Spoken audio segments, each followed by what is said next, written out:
Vamos a ver, piensa lo siguiente. ¿Qué tienen en común el inmenso ferrocarril transiberiano de Rusia, el aeropuerto estadounidense de Honolulu en las islas Hawái, las bases militares de Japón e Italia situadas en Djibouti o el centro de lanzamiento espacial europeo en la Guyana Francesa, es decir, en Sudamérica? Si no se te ha ocurrido, aquí va la respuesta. Pues muy sencillo, conexiones. El Transiberiano es el único gran ferrocarril que comunica toda Eurasia y no necesitas buques para utilizarlo. Es la única ruta en ese sentido. Además, por ejemplo, China y Alemania intercambian más de 100.000 toneladas anuales de mercancías por el mismo. En segundo lugar, tenemos Hawái. Hawái es el portaaviones insumergible de Estados Unidos en medio del océano Atlántico. Es un lugar que es natural para hacer el repostaje de los aviones que tienen que recorrer el mayor océano del planeta. Djibouti. Djibouti se sitúa junto a Bab el-Mandeb y controla una de las principales arterias comerciales de la humanidad y por supuesto una de las principales arterias energéticas, puesto que por ahí fluye todos los hidrocarburos, todo el gas que se transporta desde Oriente Próximo hasta Europa. Y por último, pero no menos importante, el Centro Espacial Europeo está en Sudamérica. ¿Cómo es posible que esté en la Guyana Francesa? ¿Por qué los franceses se empeñan en mantener esa posición? Porque Surinam está muy cerca del Ecuador y el lanzamiento de cohetes espaciales es mucho más barato y asequible junto al Ecuador. Parece que se ha caído mi libro. La geopolítica de las conexiones por un pedazo de tierra. Juro que esto no estaba planeado, pero hay que aprovechar el momento. Si os interesa, este vídeo está inspirado en mucho de lo que cuento en mi libro y que por tanto os recomiendo adquirirlo. Solo tenéis que entrar a Amazon, buscar por un pedazo de tierra y os aparecerá. Y ahora voy a poner el libro en su sitio. Y es que la geopolítica de las conexiones es la nueva perspectiva geopolítica que presento en mi libro, y se caracteriza por poner el acento en el conjunto de lazos y relaciones de todo tipo que establecen las potencias de la Tierra. Y aquí viene el problema. Quizás no has notado que los ejemplos que te he puesto antes no eran casuales. En todos ellos hay potencias como Rusia o Estados Unidos y en todos ellos se representa uno de los dominios tradicionales: tierra, mar, aire y espacio, o sea, el Transiberiano por tierra, el estrecho de Bab el-Mandeb y Djibouti por mar, el aeropuerto de Honolulu por el aire y el Centro Espacial Europeo en el espacio. Pero hay una potencia y un dominio que he omitido deliberadamente, que es China y el dominio cibernético. Y ahora podría pegaros la turra con Alfred Mahan y su archiconocida teoría por la que el control de las rutas navales es decisivo para el auge de las potencias. Pero me niego a hacer eso, así que aquí va la pregunta que debemos hacernos. ¿Existe un Mahan del dominio cibernético? ¿Hay alguna potencia con la intención de dominar ese espacio? Si por el mar se desplazan los enormes buques portacontenedores que irrigan las arterias de nuestra civilización, ¿cuál es su equivalente en el dominio cibernético? Y siguiendo la analogía, ¿cuál es el equivalente cibernético a un cuello geopolítico como el Estrecho de Gibraltar? Pues ahora sí, muy atentos a todos, un saludo a todos los que estéis interesados en asuntos militares en español. Yo soy Yago Rodríguez, acabo de publicar Por un pedazo de tierra y ahora comencemos.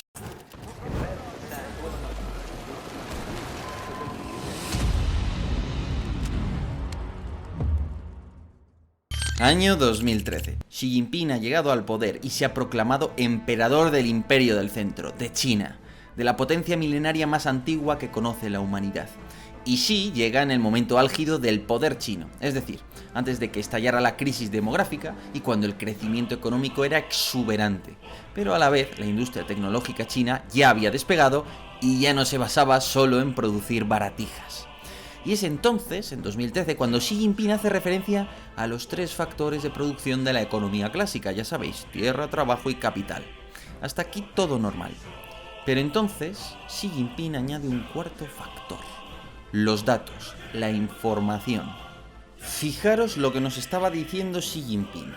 Nos está diciendo que cuando tú y yo entramos a una página web y le damos a aceptar cookies, el valor de la información que estamos entregando tiene el mismo valor que la tierra, el trabajo, el capital. Tiene el mismo valor que si estuviéramos regalando unos metros cuadrados, que si estuviéramos regalando unas horas de nuestro trabajo o que si estuviéramos regalando unos cuantos euros o unos cuantos dólares. A ese punto, esa es la concepción que tiene Xi Jinping de los datos, de la información. Así que ahí tenéis la primera respuesta. ¿Que cuál es el equivalente cibernético a las mercancías que se mueven por el mar? Pues los datos. En el dominio cibernético, la mercancía viaja en la forma de pulsos eléctricos y ondas electromagnéticas que permiten que yo suba este vídeo desde Burgos, España, y tú lo veas donde quiera que estés. Pero Xi no acaba aquí. Y por ejemplo, ante el Comité Central del Partido Comunista en el año 2013 afirma lo siguiente, os lo leo. Lo que busca con los datos es sacarle el máximo partido y darle uso a la base de datos de China, de mi país, para obtener ventajas de escala de aplicación al mercado. Un poco críptico, ¿no? Vamos a ver qué quiere decir. Claro, si la información es un factor de producción y si China puede acumular más información porque tiene más ciudadanía que nadie, hay más usuarios que en ningún otro país, entonces Pekín tiene lo que Matthew Johnson describía como una oportunidad que aparece una vez en cada generación con tal de convertir a China en la gran potencia de las redes. Y adivinad quién tiene que establecer la estructura legal, los estándares técnicos y los incentivos para generar ese cuerno de la abundancia, esa masa de datos cibernética a disposición del país. Exacto, el Estado chino. Y a partir de aquí, la actitud de Xi y de las autoridades es predecible. Claro, si la información es lo mismo que el dinero, yo obviamente no regalo mi dinero, así que lo primero que hay que hacer es evitar la fuga de capitales. Es decir, en vez de Google saco Baidu, en vez de WhatsApp saco WeChat, en vez de Amazon saco Alibaba. Es decir, evito que se lleven los datos empresas extranjeras creando una equivalente nacional, básicamente. Ahí está el papel del Estado chino fomentando esa situación y evitando que los datos de sus 1.400 millones de habitantes vayan a empresas extranjeras. Por tanto, evitando que esa fuga de capitales se produzca. Y no solo eso. Si la Tierra, el mar o el espacio tienen sus propias leyes físicas, la arquitectura de Internet también tiene sus propias leyes, solo que estas se pueden cambiar. Como sucedió con la New IP o nueva IP propuesta por Huawei, que daría más control sobre las comunicaciones a los gobiernos y a las grandes compañías que orbitan en torno a ellos. Y por todo eso, Xi Jinping hace mucho énfasis en integrar el Big Data en la vida real o, como decía en el anterior discurso, obtener ventajas de escala de aplicación al mercado. Es decir, como decíamos, China es un país enorme, 1.400 millones de habitantes. Si logro generar grandes bases de datos y trabajar con ellas a través de Big Data, lo que logro es tener una nueva enorme fuente de ingresos, un gran factor de producción, que son los datos. Por tanto, Xi Jinping lo tiene claro. Estamos ante lo que en mi libro llamaba la geopolítica del ciclo. Uno busca acelerar su ciclo económico, tecnológico y de otros tipos, facilitando en este caso compartir datos y agilizando las comunicaciones. Es decir, se trata de que los datos de manera masiva estén a disposición no solo del Estado, sino de las grandes empresas chinas. Y si queréis saber más del ciclo conector, ya sabéis, para eso tenéis mi libro Un pedazo de tierra por un pedazo de tierra, que espero que os resulte interesante. Perdonad la interrupción. Y así es como China busca generar un ciclo virtuoso. Comparto menos datos de China, pero absorbo más datos de los extranjeros, como sucede con la iniciativa de Hainan Free Trade Port, que sirve como hub centralizador desde el que succionar los datos provenientes del extranjero. Constituyo instituciones encargadas de otorgar certificados y enderezar a la industria nacional para que ésta no permita fugas de datos al extranjero. De ahí, por ejemplo, la creación en marzo de 2023 del Buró Nacional de Datos o de la Administración China del Ciberespacio. Elaboro planes económicos de fomento de este tipo de comercio, como sucedió con el 14º Plan Quinquenal de Desarrollo de Comercio Electrónico. Creo fondos de inversión para financiar aquellas empresas alineadas con la visión del gobierno, como sucede con el China Investment Internet Fund. Es que los chinos están intentando integrarlo todo y están construyendo el primer sistema nacional de provisión de datos del mundo. Esto es un maldito mastodonte, es un esfuerzo brutal por tratar de utilizar los datos para fomentar la economía nacional y también con fines geopolíticos, con una visión muy geopolítica y muy de enfrentamiento con otros países. No hay más que ver cómo evitan ellos mismos compartir los datos. Es una obra también elefantina, paquidérmica, es gigantesca porque intentan que esa masa de 1.400 millones de personas esté a disposición de las empresas. Y además, os aseguro que esto no acaba aquí. Esto solo es el principio, porque esto tiene aplicación militar. Os recuerdo que la doctrina militar de la era Xi enfatiza el nuevo concepto de la fusión cívico-militar, un afluente sofisticado de las guerras del pueblo propugnadas por Mao. Bajo este concepto, lo civil y lo militar confluyen con la misma naturalidad con la que un burócrata rellena formularios. Esto es, que se traduce en que, por ejemplo, los guardacostas, la armada y los buques pesqueros civiles, que obviamente son civiles, organizan flotillas conjuntas para irrumpir en los caladeros filipinos ilegalmente. ¿Y qué creéis que sucede con el ámbito cibernético? Para el carro, a ver, hay unas cosas que antes de nada tenéis que saber, y es que, para empezar, en China no existe separación de poderes. Es decir, que si la inteligencia china le tiene que pedir a Huawei o a TikTok datos de algo de alguien, no necesitan una autorización judicial. Al contrario, es la empresa la que tiene la obligación de proveer esos datos.